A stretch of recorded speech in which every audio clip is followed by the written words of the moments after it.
আপনাদের সমাজে শান্তি নাই, আপনার জীবনে শান্তি নাই, আপনার রাষ্ট্রে শান্তি নাই, একটাই মাত্র কারণ রাসূলের সুন্নাহকে আপনারা প্রত্যাখ্যান করেছেন। মসজিদগুলোতে কেন শান্তি নাই?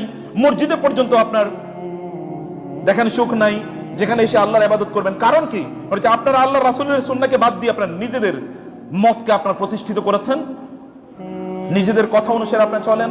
রাসূল কি বলেছে তা আপনাদের ধারে কাছেও নাই, আপনাদের চিন্তা চেতনার মধ্যেও নাই। কবে আপনারা খুঁজেছেন রাসূলুল্লাহ সাল্লাল্লাহু আলাইহি ওয়াসাল্লাম কি বলেছেন, কি করেছেন?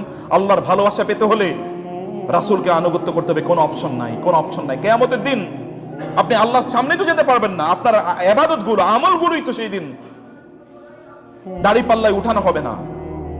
কারণ কি? কারণ একটা, আপনি রাসূলকে অনুসরণ করেন না, আমলই তো কবুল হয় না। আপনি এত এত ইবাদত করতেছেন, আপনি 1000 কোটি বার হজ করেন, তাতে কি আসে যায়? আপনি 1000 কোটি মসজিদ নির্মাণ করেন, তাতে কি আসে যায়? আপনি একেবারে নামাজ পড়তে পড়তে দাগ ফেলিয়ে দিয়েছেন কপালে।